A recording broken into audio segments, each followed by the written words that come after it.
새해 첫 주일 예배로 모인 여러분들을 환영합니다. 올 한 해도 하나님의 함께 하심과 인도하심이 여러분들의 가정과 모든 일 위에 있기를 주님의 이름으로 소원합니다. 우리가 로마서 말씀을 살펴보고 있습니다. 로마서 1장부터 계속해서 이제 쭉 살펴보고 있는데, 주로 이제 사람들이 로마서를 바라볼 때 교리서처럼 이제 로마서를 이해하는 경우가 많습니다. 이신칭이라든가 선택과 유기, 성도의 견인 같은 많은 교리들이, 기독교의 교리들이 로마서의 말씀으로부터 이제 나왔고, 그리고 그러한 것들이 가장 잘 어떻게 보면 정리되어 있는 책이 바로 로마서이기 때문입니다. 그럼에도 불구하고 하나님의 말씀은 법률이나 아니면 매뉴얼 같은 그러한 딱딱한 이론서가 아니죠. 하나님의 사랑과 구원에 대한 놀라운 이야기입니다. 그래서 바울은 그에 대한 말씀을 하면서 로마서 12장부터 분명히 교리와 어떻게 보면 원리에 대해서도 말씀하지만 12장부터 보면 그러므로 형제들아 너희 몸을 하나님이 기뻐하시는 거룩한 산 제물로 드리라, 이것이 너희가 드릴 영적 예배니라 라고 이렇게 말씀합니다. 그러면서 이제 지난주에 우리가 보았던 13장 가운데 세상 권세에 복종하라. 왜냐하면 세상 권세가 비록 악하더라도 그것마저도 하나님의 다스림 가운데 있다는 것을 너희가 인정해야만 된다. 하나님의 다스림 앞에 굴복하라 라고 말씀하는 것이죠. 그리고 또한 그러기 때문에 사랑으로 대하라. 사랑이 율법의 완성이다 라고 말씀하고, 어두운 세상 가운데 지지 말고 하나님의 구원, 새벽이 올 것을 기다리라 라고 이제 말씀하는 것입니다. 그리고 나서 이제 오늘 14장으로 이제 오게 되면서 바울은 교회 내에, 우리가 교회 안에서 어떻게 행해야 되는가, 그것에 대해서 성도들 간에 마땅히 행해야 될 그러한 덕에 대해서 말씀하고 있는 것입니다. 자, 1절 말씀 우리가 같이 함께 읽어볼까요? 시작. 믿음이 연약한 자를 너희가 받되 그의 의견을 비판하지 말라. 아멘. 자, 어떤 생각이 드십니까? 믿음이 연약한 자를 너희가 받되 그의 의견을 비판하지 말라. 로마서의 상황이 오늘날과 조금 다른 점이 있어요. 뭐냐면 믿음이 연약한 자가, 여기서는 음식을 구별하여 먹는 사람들, 어떠한 것을 먹지 않는 사람들을 가리키고 있다라는 점입니다. 주로 오늘날에는 이제 믿음이 강해지면 내가 전에 먹던 것을 이제는 더 이상 먹지 않는, 그게 우리가 생각하는 믿음이 강해진 거고, 그 다음에 이제 신앙생활이 성숙한 거라고 이렇게 생각하는 경우들이 많죠. 처음 교회에 나오게 되면 그전에는 이제 우리가 세상에서 친구들과 먹던 술 한잔 뭐 그런 것들을 이제 하지만, 믿음이 더하여질수록, 믿음이 강하여질수록 그런 것들을 이제는 끊고 이제는 하나님 앞에 나아가는 그러한 모습으로 바뀌어가는 것을 믿음이 강한 거라고 이렇게 생각하는데, 이 로마서의 상황, 지금 이 상황에서는 믿음이 연약한 자가 음식을 먹지 않는 사람이라는 거예요. 그 차이가 조금 있어요. 뭐냐 하면 믿음이 연약한 자는 무엇만 먹는다? 채소만 먹는다라고 말씀하고 있습니다. 반면에 모든 것을 먹을 만한 믿음을 가진 자들이 그 반대편에 이제 위치하는 것을 볼 수가 있어요. 근데 사실 이거는 믿음이 성숙하다, 성숙하지 못하다, 아니면 이렇게 우리가 바뀌어야 된다, 아니면 우리가 여기에 머무르면 안 된다, 이러한 의미로 지금 바울이 말씀하는 그러한 것은 아닙니다. 지금 이 교회 안에 무엇을 먹는 자들과 그리고 무엇을 먹지 않는 자들이 있는 그 상황에 대해서, 그리고 그때에 어떻게 해야 되는지에 대해서 바울은 말씀하고 있다라는 것입니다. 오늘날도 보면 유대인들은 음식에 대한 규례가 가장 까다로운 사람들이 바로 유대인들입니다. 유대인들이 먹을 수 있는 음식을 코셔라고 하는데 대단히 엄격한 규칙을 가지고 있습니다. 성경에 보면 정결한 음식과 부정한 음식들이 있죠. 정결한 짐승들, 부정한 짐승들이 있습니다. 그래서 먹을 수 있는 짐승들, 먹지 못하는 것들이 있는데, 사실 우리가 한국 사람들이 먹는 대부분의 것들은 유대인들이 먹어서는 안 되는 것들이 엄청나게 많습니다. 그리고 또 거기서도 정결한 그러한 그 동물이라도 먹어도 되는 부분이 있고 먹으면 안 되는 부분이 또 있어요. 그리고 정결한 짐승들 역시도 그 고기들을 처리하는 방법이나 과정에 있어서 대단히 엄격한 율법과 랍비들의 가르침을 따라야만 합니다. 우리 한국 사람들은 없어서 못 먹죠. 있으면 다 먹습니다. 그리고 먹고 죽지 않으면 웬만한 건 다 먹습니다. 그러니까 사실 한국 사람들처럼 다양하게 먹는 사람들이 그렇게 많지 않아요. 중국 사람들이나 아니면 한국 사람들 이쪽이 먹는 것이 정말 많은 것을 볼 수가 있어요. 우리는 웬만하면 이렇게 산에 나는 그러한 풀도 이렇게 그 보통 고사리 그런 거 안 먹습니다. 다른 나라 사람들. 왜냐하면 그냥 먹으면 이 독성이 있어요. 그런데 우리는 그거를 물에 불리고 삶고 그래가지고 독성을 빼고서라도 이렇게 먹는 사람들이 바로 우리나라 사람들임을 볼 수가 있어요. 그리고 돼지도 보면 돼지나 소나 그런 것들도 우리는 버리는 게 있어요, 없어요? 없어요. 다 먹어요. 돼지 꼬리 먹는 사람들 아마 중국 사람들, 한국 사람들밖에 없을 거예요. 돼지 족발 먹는 거 보고 외국 사람들은 깜짝 놀랍니다. 그거 뭐 고기나 먹는 거지 이렇게 발을 어떻게 먹어 그러는데 우리는 야, 그 맛있는 걸 왜 안 먹어? 그런 게 바로 우리나라 사람들이죠. 소 도가니 아니면 소꼬리, 우리나라는 고기보다 더 비싸죠. 근데 외국 가면 그런 거는 이렇게 거저 가져가는 거였어요, 옛날엔. 지금은 한국 사람들이 그걸 거저 가져가서 이렇게 보니까 야, 저 사람들은 저거를 팔더라. 그래서 이렇게 싸게 이렇게 한국 사람들한테 넘기는데 외국 사람들은 원래는 안 먹습니다, 그런 거. 그런데 우리는 그런 것들도 다 먹죠. 로마 시대에는 시장에서 파는 고기들이 대부분 신전의 제물로 바쳐졌던 그런 것들이었어요. 그러다 보니 이제 우상의 제물들이었고 그리고 또한 율법대로 처리하지 않은 그러한 고기들이 대부분이었습니다. 그러니까 고기를 먹어도 유대인들은 피를 다 빼고 먹습니다. 피째 먹지 말라. 그래서 피가 거기에 섞여 있으면 안 돼요. 그런데 우리는 피도 먹죠. 그렇죠. 선지 얼마나 맛있어요. 그런데 유대인들은 절대로 먹어서는 안 되는 것들, 당연히 먹지 않는 것입니다. 여기서 믿음이 연약한 자라는 것은 이러한 먹는 것들 고기로 인해서 우리가 불결해지거나 부정해진다라고 생각했던 유대인들을 의미합니다. 그렇기 때문에 이 사람들은 그 로마 사회 가운데 특별히 유대 지역에 살던 사람들이 아니라 로마의 곳곳에 흩어졌던 그러한 사람들, 유대인들 같은 경우는 시장에서 나오는 고기들은 사실은 먹기가 어려웠어요. 자기들이 직접 잡은 고기 아니면 먹을 수가 없었다라는 것입니다. 오늘 우리가 이 말씀을 볼 때 음식을 먹고 먹지 않는 문제, 사실 우리에게는 그렇게 중요해 보이지가 않습니다. 자란 교단이 조금 차이가 있을지 몰라도 한국 교회 개신교는 비슷한 그 분위기나 아니면 비슷한 시대를 살아왔기 때문에 완벽하게 똑같지는 않아도 비슷한 신앙 색깔, 정서가 어느 정도는 있다라는 것입니다.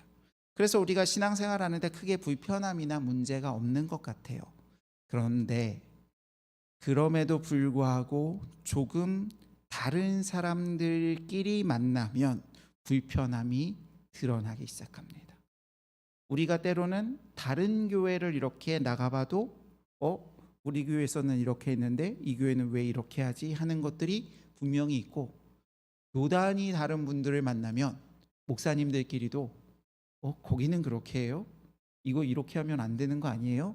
이런 식의 얘기가 나올 정도로 사실은 우리의 신앙 색깔이라는 게 사실은 굉장히 단단한 그러한 어떻게 보면 외피를 이렇게 싸고 있는 그러한 것이 바로 우리의 신앙의 모습이다라는 것입니다. 제가 처음 이제 전도사 사역을 나갔을 때 그 교회는 방언으로 기도를 못하게 하더라고요. 여러분들은 어떠신지 모르겠어요. 여러분들이 자랐던 그러한 교회나 아니면 여러분들이 다녔던 교회는 어떤지 모르겠는데 그 교회는 누군가 이렇게 그 수요일 저녁 그다음에 금요일 저녁에 이렇게 불을 끄고 기도할 때에 누군가 방언으로 기도하면 전도사님이 와서 이렇게 그분을 툭툭 쳐요. 저기 여기서 다른 사람들 방해되니까 그렇게 기도하지 마시고 집에서 혼자서 이렇게 하시라고, 이렇게 하는 교회였습니다. 그런데 성경에 그런 내용이 있대요. 보니까 방언하는 자는 통역하는 사람이 없으면 교회에서는 잠잠하라 라는 그러한 말씀이 있더라고요. 그래서 야, 그렇구나, 내가 몰랐네 라고 그렇게 생각을 했습니다. 그런데 질문이 생기더라고요. 그래서 그러면 성경의 여자는 머리에 쓴 것을 벗고 기도나 예언하지 말라라고 이렇게 성경에 말씀하고 있는데, 그러면 우리도 수건을 머리에 쓰고 이렇게 기도해야 되는 거 아닌가요? 그랬더니 그건 또 아니래요.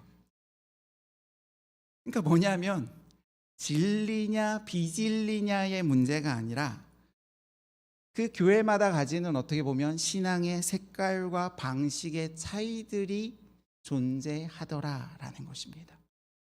그런데 이러한 것들이 초대교회 안에 유대인들과 이방인들이었던 그 그리스도인들, 이방인이었는데 이제는 그리스도를 믿고 그리고 하나님을 믿게 된 그 사람들 사이에 이러한 문화의 차이와 이렇게 삶의 방식의 차이가 아주 크게 존재했었다라는 것입니다. 그래서 오늘 말씀은 그것에 대한 것을 이렇게 우리에게 말씀해 주고 있다라는 것입니다. 그런데 그 오늘의 이 바울의 말씀 가운데 굉장히 흥미로운 부분이 있습니다. 8절 말씀 우리가 같이 함께 읽습니다. 시작. 우리가 살아도 주를 위하여 살고 죽어도 주를 위하여 죽나니 그러므로 사나 죽으나 우리가 주의 것이로다. 아멘.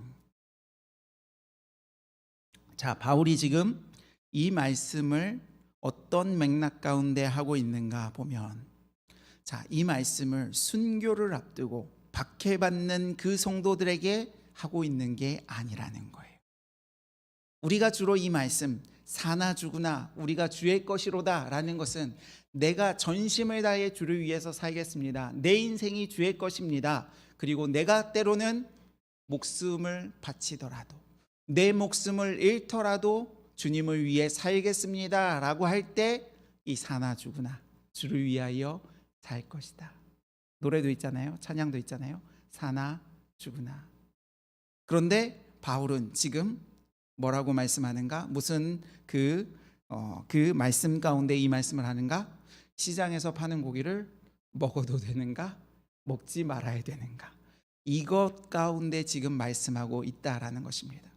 또한 한 가지 말씀하는 게 어떠한 자들은 나를 중히 여기고 어떠한 자는 나를 다른 날들과 똑같이 생각한다. 이게 무슨 말씀인가? 안식일에 대한 말이겠죠. 뭐냐 하면 어떠한 사람들은 안식일을 철저하게 지켜야 되는 그러한 사람들, 유대인들.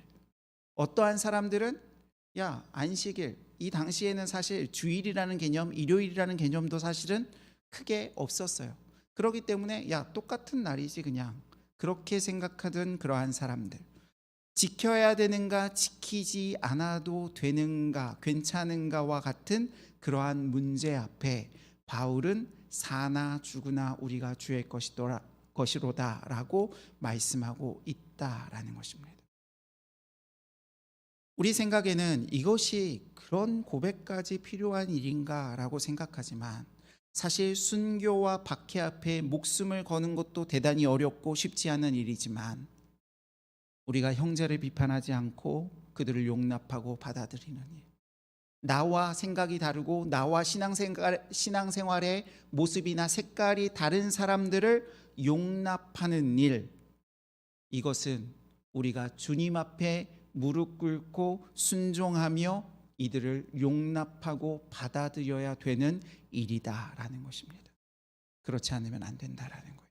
왜냐하면 너무나도 쉽게 우리는 비판할 수밖에 없기 때문에, 그리고 그게 당연한 것처럼 여기기 때문에, 내가 먹지 않는 사람들은 먹지 않는 것이 하나님을 위한 거야 라고 생각하기 때문에 먹는 사람들을 비판하고, 이 먹는 사람들은 먹지 않는 사람들을 향해서 저들의 믿음은 왜 저렇게 약해? 왜 저들은 주님의 믿음을 신뢰하지 않아? 라고 생각하면서 믿음 없는 자들을 이렇게 비난하기 쉽다라는 것입니다. 바리새인들이 왜 예수님을 죽였어요? 예수님이 안식일에 병자를 고치셨기 때문에. 병자를 고치시고 그들이 비판하니까 주님께서 아버지가 일하시니 나도 일한다 라고 했더니 유대인들은 예수님을 죽여야 할 사람, 하나님을 모독하는 사람으로 생각했다라는 것입니다. 왜 바울이 고소를 당하고 돌을 맞고 유대인들이 바울을 죽이려고 맹세를 하고 쫓아다녔습니까? 바울이 율법이 아닌 믿음으로 의롭다함을 얻는다고 했기 때문에. 지금도 정통파 유대인들이 사는 곳에 안식일에 차를 끌고 가면은 유대인들이 거기에 돌을 던져요. 그 차에. 그러니까 이러한 것들이 어떻게 보면 나와 신앙 색깔의 모습이 다른 사람, 그 사람들을 미워하고 나와 다르다는 이름으로 배척하는 것 때문에 사실은 이러한 교회의 분열과 그리고 하나님의 말씀이 형제를 사랑하라라는 말씀이 이것이 너무나도 쉽게 깨어진다라는 것입니다. 사도행전 초기에 보면 사도 바울의 시대에 바울이 선교할 당시에는 보면 유대인들이 다수였어요. 이방인 그리스도인들이 좀 더 적었습니다. 그렇기 때문에 이방인 그리스도인들을 향해서 유대인들이 너희도 할례를 받아야 된다. 그래야 구원을 받는다라고 주장했던 사람들도 있었어요. 성경의 할례당이라고 불리는 사람들. 바울은 여기에 대해서 그렇지 않다라고 이렇게 강력하게 주장을 하죠. 그리고 이방인들을 향해서 이제 너희는 이제 하나님의 백성이 되었으면 그런 것을 먹어서는 안 된다라고 얘기를 하고, 왜 너희는 안식일을 제대로 지키지 않느냐라고 말하고, 이방인들과 함께 교제하거나 식사를 거부하는 그러한 일들도 있었습니다. 갈라디아서에 보면 그러한 일들이 있게 되는 것이죠. 바울이 그것을 지적하는 것입니다. 그런데 그 후에도 이러한 것들이 계속되어 왔다라는 거예요. 반대로 시간이 흘러서 이제 교회 안에 이방인들이 더 많아졌습니다. 그러자 이방인 그리스도인들은 유대인들을 향해서 말합니다. 너희가 진짜로 예수를 그리스도로 믿는다면 너희가 율법을 떠나야지. 왜 지금도 고기를 먹지 않아? 이거 먹어야 너네가 진짜로 예수님을 믿는 거야 라고 주장하기 시작합니다. 유대인들이 그들의 문화나 안식일 문화를 버려야만 기독교인이 되었다라고 주장하고 배척하고 그들을 교회로부터 쫓아내기 시작한다라는 거예요. 이것은 하나님의 말씀에 따르지 않는 것입니다. 하나님은 우리를 하나 되게 하시고 우리를 지체 삼으시고 연합되게 하셨습니다. 어떤 것을 지켜야 하느냐, 지키지 않아도 되느냐, 이것은 교회의 공동체의 문제요, 덕의 문제이기도 합니다. 그럼에도 불구하고 그것보다 더 큰 문제는 내 신앙과 다른 어떠한 사람들, 어떠한 지체들, 연약한 사람들, 그들을 용납할 수 있느냐, 그들을 비판하지 말라는 그 말씀을 우리가 순종하며 따르느냐, 이것이 훨씬 더 중요한 말씀이다 라는 것입니다. 우리가 살아도 주를 위해 살고 죽어도 주를 위해 산다. 그러면 내가 살고 죽는 문제도 아닌데 사실은 내 기준에 맞지 않는다고 하여 이 사람을 비판하고 정죄하고 받아들이지 않는 것, 이것이 얼마나 우리가 사랑을 실천하지 못하고 감당하지 못하는가. 왜 우리는 주님의 말씀에 불순종하는가, 왜 분열하고 다투느냐, 이 말인 것이죠. 여전히 어떤 분들은 신앙생활은 좀 엄격해야 돼, 엄숙하고 진지해야 돼, 그게 경건이야 라고 이야기하는 분들도 있습니다. 반대로 어떤 사람들은 은혜롭게 아직 약한 사람들을 품어주고 기다려주고 그래야지, 사람마다 자기 스타일이 있고 자라온 신앙 환경이 있고 달라라고 이렇게 얘기하는 사람들도 있습니다. 어떤 사람들은 찬송가와 성가를 불러야 은혜 받는 사람들도 있고, 어떠한 부류의 사람들은 복음성가나 CCM을 부르면서 뜨거움을 느끼는 그러한 사람들도 있다라는 것입니다. 그런데 문제는 이 신앙의 색깔의 차이의 문제가 아니라 왜 서로를 향해 비판하는가? 업신여기는가? 남의 하인을 비판하는 그 사람은 너는 누구냐라고 말씀하시는 것입니다. 때때로 우리의 습관이나 모습이 유익이 되지 않을 수도 있습니다. 야, 저렇게 신앙생활하면 그러면 그게 신앙이 자라? 라는 그러한 생각도 들 수도 있죠. 그럼에도 불구하고 믿음이 연약한 자를 품어주고 받으라는 거예요. 비판하지 말라는 것입니다. 가르쳐 줄 수 있어요. 그럼에도 불구하고 비판하고 배척하지 말라는 것입니다. 4절에 보면 이렇게 말씀하죠. 4절에 뭐라고 말씀합니까? 남의 하인을 비판하는 너는 누구냐? 그가 서 있는 것이나 넘어지는 것이 자기 주인에게 있음에 그가 세움을 받으리니 이는 그를 세우시는 권능이 주께 있음이라. 야, 그를 세우고 넘어지는 게 왜 너가 그거를 판단하고 왜 너가 그거를 비판해라고 지금 말씀하고 있다라는 것입니다. 주님이 붙들어 주실 거예요. 혹시나 누군가의 신앙의 모습이 이게 옳지 않다라고 보인다라면 그를 위해 기도해 주시고 그리고 그를 향해 사랑의 눈으로 볼 수 있는 그러한 마음을 위해서 우리가 함께 기도하기를 원합니다. 스크루테이프의 편지라는 책이 있어요. C.S. 루이스라고 기독교 작가가 쓴 소설인데 스크루테이프라는 악마가 그의 부하에게 사람을 어떻게 하면 하나님을 그리고 예수님을 믿지 못하도록 할 것인가, 따르지 못하도록 할 것인가의 그 방법을 이렇게 써놓은 그러한 소설이에요. 그러니까 악마가 이렇게 부하에게 쓰는 그러한 편지의 내용입니다. 거기에 보면 몇 개의 그 편지가 있는데 20개가 넘는 그러한 편지가 있는데 그 세 번째 편지에 이렇게 얘기를 합니다. 날마다 아픈 데를 찔러가며 상대방의 신경을 긁어대는 습관을 그 집안에 들여다 놔라. 그러니까 남을 찌르고 비판하는 거를 이렇게 그 집에 이렇게 들어오게 해라라고 말하는 것입니다. 그리고 24번째 편지에 이렇게 쓰여져 있어요. 믿는 자들의 울타리를 만들도록 해라. 뭐냐면 믿는 자들은 믿지 않는 자들을 이방인으로 여기고 그들을 향해서 어리석은 사람들, 우리와 함께하지 못할 사람으로 생각하게 만들어라 라고 하는 게 거기에 쓰여진 거예요. 하나님의 뜻은 그게 아니라는 거예요. 믿지 않는 자, 믿음이 연약한 자, 그들이 교회 안으로 들어올 수 있도록 하고 그들이 지금 당장 연약하고 그들이 지금 당장 어떻게 보면 믿음이 부족한 모습을 보인다 할지라도 그들을 용납해주고 기다려주고 사랑으로 품어주라. 이게 바로 주님의 말씀인 것입니다. 사랑하는 성도 여러분, 우리는 사랑으로 용납해야 합니다. 믿음이 연약한 자, 나와 생각이 다른 사람까지도 사랑해야 합니다. 특별히 초신자들을 위해서 기다려 주셔야 돼요. 신앙생활 5년 한 사람 그리고 50년 한 사람 누가 누구한테 맞춰줘야 돼요?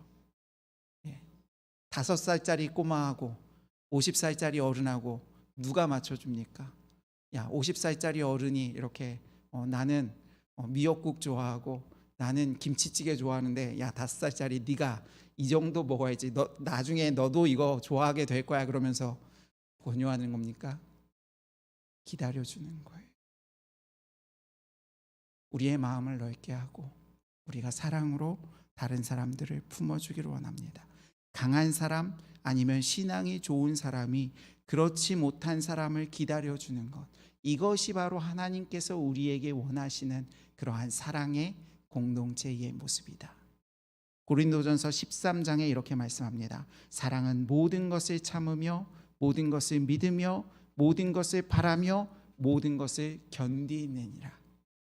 어쩌면 사랑은 내 마음에 안 드는 것, 내 마음에 부족한 것, 내 마음에 차지 않는 것들을 바라봄에도 불구하고 그것이 보임에도 불구하고 기다려주는 것, 그게 사랑인 줄 믿습니다.